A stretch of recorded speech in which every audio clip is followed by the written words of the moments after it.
국민의힘은 권성동 의원 구속과 사법부 압박을 이유로 대규모 장외투쟁을 선언했는데요. 어떤 준비를 하고 있는지 그리고 왜 하는 건지 국민의힘 김재원 최고위원과 이야기 나눠보겠습니다. 의원님 안녕하세요. 안녕하세요. 일단 권성동 의원 잘하시잖아요. 네. 잘하시는 정도랑 정치를 같이 오래 하셨으니까. 네. 예. 구속이 됐습니다. 거기에 대해서 장도국 대표가 야당인 게 죄인 시대다. 이재명 대통령 장기 집권 목적으로 야당을 말살하고 있다. 이렇게 얘기했거든요. 네. 자, 그럼 이거는 여기에 담겨 있는 뜻은 이게 정상적인 수사와 재판이 아니고 이거 정치 재판이다. 뭐 이런 뜻인 겁니까? 일단 그 특검 수사를 통해서 현직 국회의원이 최초로 구속된 사례인데요.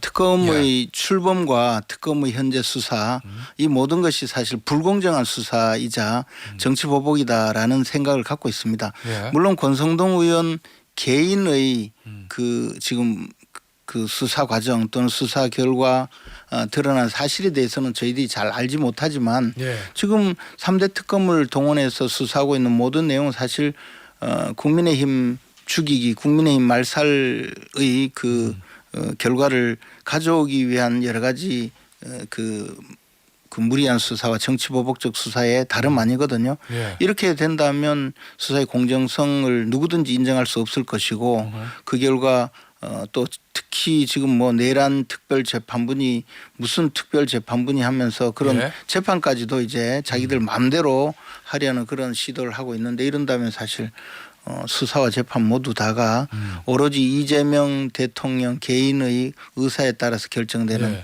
그런 과정이 아닐까 생각합니다. 그러니까 일단 권성동 의원 사건 자체의 진실이 뭔지는 의원님도 모르신다고 아까 말씀을 주셨고. 그렇습니다. 그럼 이거 자체가 권성동 의원이 억울하고 안 억울하고를 떠나서 전반적으로 지금 특검이 몰아치는 거 행태 자체가 지금 뭔가 정치적 목적이 있다 이렇게 보시는 거. 뭐 그건 당연한 거죠? 것이고요. 권성동 의원의 그 사안에 대해서는 사건을 가장 잘 알고 있는 권성동 의원 본인의 예. 그 해명이라든가 본인의 예. 주장을 저희들이 들어본 바로는 예. 어쨌든 이것은 특검의 무리한 수사와 억지 수사다라고 생각할 수밖에 없죠. 수사의 시작 자체는요. 그렇습니다. 그러면 영장 발부는 어때요? 법원이 이거 편협하게 본 겁니까? 아니면은 어쨌든 수사가 그렇게 됐으니까 법원으로서는 할 수 있는 조치라고 보시는 근데 거예요? 수사기관이 불공정하게 수사를 하고 예. 억압적으로 수사를 한다면 사실은 그 법원에서 그 영장이 발부되었다 하더라도 예. 모든 영장 발부된 사안이 전부 유죄가 된 것도 아니고 예. 또 수사 결과가 불공정하다면 예. 영장 발부 자체도 예. 문제가 있을 수가 있죠. 그래서 뭐 그 자체를 가지고 영장은 발부되었으니까 예. 인정해야 되는 것이 아니냐 이렇게 물으신다면 저는 수사기관의 예. 출범 자체가 문제가 있다고 생각합니다. 권성동 의원이 이제 구속되면서 입장문을 내놨어요. 네. 페이스북 통해서. 거기에 이런 표현이 있던데. 피냄새 맡은 민주당이 상어 때처럼 국민의힘을 향할 것이다. 우리 당은 단합과 결기로 잘 이겨내 주시길 바랍니다. 이렇게 얘기했거든요. 네. 이거 어떤 의미로 받아들이셨습니까? 근데 이제 지금 특검 수사 과정에서 예. 이미 그 수사 선상에 오른 의원들이 많이 있단 말이죠. 예. 그리고 또 공교롭게도 최근에 5년 동안 끌던 재판 그 패스트트랙 재판이 이제 그 구형까지 가서 예. 이제 선고를 앞두고 있는데 그 사안도 제가 보기에는 상상을 초월할 정도로 강한 검찰 구형이 있었고 이것이 또한 우리 상식적으로 받아들일 수 없는 그런 검찰 구형이 우리 당의 중진 의원들 모두 예. 그 사법의 굴레 아래 두려는 것 아닌가라는 생각을 하고 있습니다. 그렇다면 이것은 전체적으로 이 정권이 국민의힘을 이제 송두리째 말살하려는 그런 시도이다라고 생각을 하고 있고 특히 내란 특검을 통해서 예. 우리 당 의원들이 그 있지도 않은 내란 동조자라는 예. 그런 굴레를 씌우고 그런 없는 죄도 뒤집어 씌우고 그런 과정을 통해서 결국 우리 당 전체를 내란에 동조했다라는 그런 이미지를 씌우고 정당을 해산해 버리고 민주당이 일당 독재로 가려는 것 아닌가. 그리고 지금 국정의 뭐 제일 과제라고 올려놓은 예. 이 개헌을 통해서 이재명 장기 집권으로 가는 것 아닌가라는 생각이죠. 이른바 총통 독재 시대가 이제 그 이재명 정권의 총통 독재 시대가 시작되는 것 아닌가 이런 기로에 있다고 보고 저희들은 이것을 모두 분연이 일어서서 막아야 되겠다고 생각하고 있습니다. 의원님, 이 장동혁 대표가 그렇게 얘기한 거 앞서 제가 말씀드린 거예요. 네. 이재명 대통령 장기 집권 목적으로 야당을 말살하고 있다. 예. 그럼 요것도 그러면은 개헌과 연관이 돼 있다 이렇게 보시는 거예요? 그렇습니다. 저희들은 이제 예. 개헌 저지선을 가수로 예. 갖고 있습니다. 그럼 최소 국민의힘 의원 8명은 날린다. 그런데 사실은 이 제적 3분의 2 이상의 찬성을 해야 되기 때문에 예. 사실은 그 훨씬 더 많이 이 국회 제적을 없애야 되는 거죠. 예, 예. 저는 뭐 그런 과정을 거치기 위해서 노력하겠지만 그게 쉽지는 않을 거라고 생각을 합니다. 없는 죄를 뒤집어 씌우기 위해서 지금 이제 특검을 동원했지만 그래도 사법부가 어느 정도 예. 좀 그 양심이 있는 판사들이 남아 있다면 그런 이 정권의 이 흉계에 그냥 굴복하리라고 생각하지 않는데 그것을 관철시키기 위해서 이제 꼭두각시 인민재판소를 등장시키기 위해서 지금 특별재판부 운운하고 있는데요. 뭐 그것까지 성공해서 재판을 하기 시작한다면 그때는 뭐 사실상 뚝이 무너지는 것 아닌가 생각합니다. 그럼 어쨌든 모든 과정의 최종 목표는 개헌을 통해서 저 이재명 대통령이 또 뭐 4년 중임이든지 현직 대통령도 해당되게 개헌해서 연임할 수 있도록 이게 목표라는 말씀이신 거죠. 그리고 거기에다가 자신이 연루된 지금 사건이 아직도 공범들 재판이 진행되고 있는 이 사건들을 어떻게 해서든 그 중단시키고 자신에 대한 뭐 공소 취소도 하고 해서 이 퇴임 후에도 교도소 갈 위험 자체를 없애려고 하는 것 아닌가 뭐 이런 복잡한 심정 속에서 지금 이 일을 벌이고 있다고 생각합니다. 예, 알겠습니다. 자, 그러면 국민의힘은 이 국정과제 1호로 올라왔던 4년 연임 개헌 이거 자체 반대하시는 겁니까? 지금 그 4년 연임 제도가 어떤 내용인지 아직 전혀 알 수가 없죠. 그러나 뭐 그렇긴 하죠. 예, 그 내용을 봐야 되는 것이기 때문에 찬반의 여부를 논할 것이 아니고 그 저변에는 이재명 대통령이 이제 5년 단임으로 물러나야 될 자신의 대통령 임기를 어떻게 해서든 수정하려고 시도할 것이다라고 보고 있는 것이죠. 알겠습니다. 어제 이제 통일교 한학자 총재가 특검에서 수사를 받았는데 뭔가 이게 종교 탄압적인 요소가 있다고 보십니까? 아니면 그게 무슨 종교 탄압이랑 상관이 있어? 그냥 수사지 이런 입장이세요? 저는 종교 탄압이든 아니든 이 사안에 대해서 잘 모르기 때문에 사실관계를 모르는 상황에서 판단할 수는 없고요. 다만 특검의 수사는 어쨌든 지금 오로지 목표가 있습니다. 결국은 야당 말살 그리고 더 나가서 국민의힘을 내란 정당으로 몰아서 정당 해산에까지 이르기 위해서 집요한 노력을 할 것이고 그 과정에서 없는 죄도 뒤집어 씌우려 하고 있다라는 생각입니다. 자, 그리고 앞서 이제 전현희 최고위원과 인터뷰 들으셨겠지만 조희대 대법원장이 저 대통령 윤석열 전 대통령 파면 이후에 한덕수 전 총리를 비롯한 4명과 만나가지고 저 이재명 당시 대표의 재판 문제를 논의했다라는 그 의혹 제기.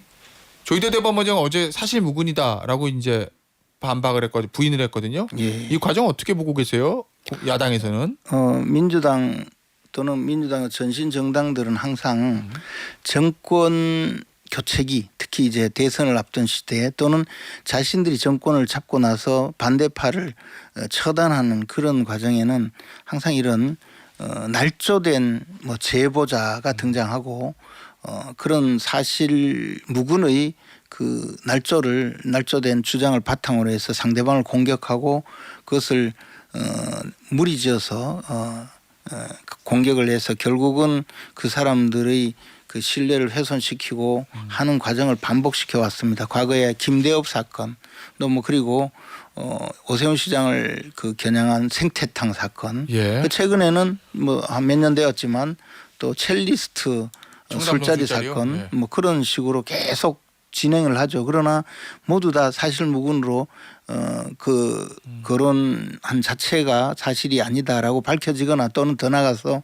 당사자들이 처벌을 받아도 그래도 끊임없이 이분들은 이 시기가 되면 발작적으로 무슨 저 몸속에 바이러스가 있다가 전부 그 발작을 하는 것인지 예. 지금 이 개구리 합창하듯이 이렇게 떠들고 있지 않습니까? 그런데 제보자가 누군지도 모르고 또는 제보자가 있다 해도 결국에는 그 사람이 근거는 없고 예. 또는 제보자가 이야기하더라라는 것을 녹음해서 또 어디서 들려주는 자들이 나타나고 그리고 결국에 가면 아무 내용도 없고 예. 당사자가 부인하면 그에 대해서 증거도 안 내면서 수사받아라라고 주장하고 뭐 이런 예. 일이 반복됩니다.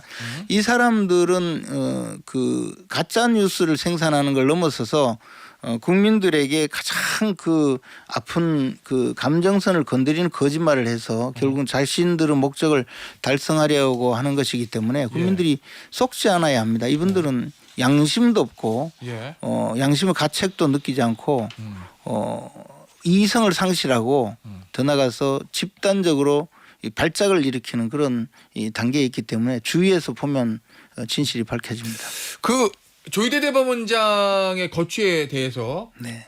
민주당에서는 이제 자진 사퇴 얘기 나오고 그다음 안 하면 탄핵 얘기도 이제 개별 의원 입에서 나오고 있어요. 예. 그런데 우상호 정무수석은 조희대 대법원장의 거취와 관련해서는 논의가 없었고 논의할 계획도 없다 이렇게 얘기하거든요. 네. 대통령실하고 여당의 뜻이 다르다고 보세요? 아니면은 뭔가 역할 분담론이라고 보세요? 근데 이제 대통령 말을 대변하는 예. 강유정 대변인이 공감한다라는 말을 했다가 이제 그게 좀 문제가 되었죠. 예. 그건 아마 나중에는 이제 예, 뭐 정정하겠습니다만. 어쨌든 문제가 되었죠. 근데 그것이 아마 이제 이재명 대통령의 마음을 그 청기 누설하듯이 좀 저 실수로 이 이야기를 네. 하고 말았죠. 그러니까 그 사안을 덮기 위해서 우상호 정무수석이 굉장히 지금 노력을 하고 있죠. 이제 거짓말을 하면서 저도 정무수석을 해봤는데 정무수석이 저런 일을 하는 거 맞습니다. 저렇게 열심히 저런 일이라고 하면 어떤 걸 말씀하세요? 아니 지금 이 저 이재명 대통령이 교도소 갈 뻔했잖아요. 조희대 대법원장 때문에. 네. 그러니까 얼마나 믿겠습니까? 그래 조희대 대법원장을 쫓아내려는 이 윗분의 마음을 잘 알고 있는데 그걸 대변인이 실수로 예. 흘려버렸으니까 그걸 무마하기 위해서 저렇게 고군분투하고 노력하는데 그게 정무수석의 역할이다. 일종의. 온 국민이 다 알고 있죠. 그래요? 예. 길 가는 아마 강아지도 알 겁니다. 자, 이재명 대통령이 조희대 대법원장을 쫓아내려고 할 것이다라고 다 생각하지 않겠습니까? 자, 그러면 그러니까 지금요 민주당이 저렇게 날뛰고 있잖아요. 없는 사실도 만들고 뭐 저 무슨 제보가 있다 이러면서 나오는데 예. 저 사람들한테 만약에 그런 생각이 없으면 예. 이재명 대통령이 그래야죠. 아 그러지 마라. 한마디만 하면 저 민주당 당사 근처에 좀 깨갱 소리가 많이 날 거예요. 예. 좀 조용히 이제 그만하자고. 자 그러면요, 네. 의원님 대통령의 진심은 우상호 수석이 아니라 강유정 대변인의 말이 진심이라는 말씀이시잖아요. 그러면 강유정 대변인이 대변을 한 거죠. 실수로. 실수로 안 해도 대변, 될 대변을 한 거죠. 실수로 대변을 했다. 네. 자, 그러니까 쫓아내지도 않잖아요. 오. 쫓아내면 아니 원래대로 하면 이거는 대변인을 당장 쫓아내야 예. 되잖아요. 예. 헛소리 한 거니까. 예. 대변인이 왜 대변을 하지 않고 엉뚱한 소리를 했느냐라고 해야 되는데 쫓아내지 못하죠. 그러면 우상호 수석은 왜 이거를 굳이 수습을 하려고 했을까요? 아 정무수석이 예. 정무수석이 이제 대통령의 이 권위를 지켜줘야 된다라는 생각이 저렇게 하시는데 그럼 대통령의 뜻이 그거라고 알려지는 거는 정치적으로 굉장히 부담이다 이런 판단을 했다는 말씀이세요? 대통령 입장에서는 예. 나는 굉장히 좋은 사람인데 지금 저 당에서 예. 자발적으로 저러는 거고 뭐 내가 그 조희대 대법원장을 쫓아낼 생각은 없다라고 알려지기를 바라겠죠. 예. 그런데도 지금 또 너무 그렇게 알려지면 안 되니까 사법개혁은 뭐 해야 되느니 마느니 하면서 예. 대통령실이 이야기하고 있는데 이게 뭐 결국은 정점에는 이재명 대통령 그리고 그 밑에서 행동대장으로는 정청래 대표. 정청래 대표가 요즘 아주 열심히 좀 뛰고 있죠. 예. 알겠습니다. 자 마지막으로 이거 하나 짚어보죠. 대구에서 이제 장외 집회, 장외 투쟁하신다던데 보니까 당여 표시 피켓과 규탄대회 성격 저 주제에 어긋나는 피켓 요거나 이런 것도 일체 활용이 불가능하다. 뭐 이렇게 얘기했거든요. 네. 그럼 이른바 윤어겐 세력과 엮이는 거 이거 부담스러워서 이러신 거예요? 근데 이제 뭐 그런 이야기를 하던데 저희들은 사실 그게 아니고 네. 우리 보통 가면 이제 아, 당협별로 당원들이 오면 그렇죠. 표시하기 위해서 그건 있어야 되는 거고. 올려 하는데 그게 사실 많은 구호를 가리는 경우가 있거든요. 그래서 당에서 내세우는 깃발이나 구호를 좀 더 잘 보이게 하자 이렇게 해서 이번에 한 겁니다. 그래요? 그럼 예. 윤호개인 세력과 엮여도 상관없는 거예요? 와서 뭐 대통령 뭐 복귀해라 이런 저 팻말 이번 저 집회는 예. 우리 당이 주도하는 집회이기 때문에 예. 뭐 그분들이 섞인다든가 하는 일을 예상하고 있지 않습니다. 예. 알겠습니다, 위원님.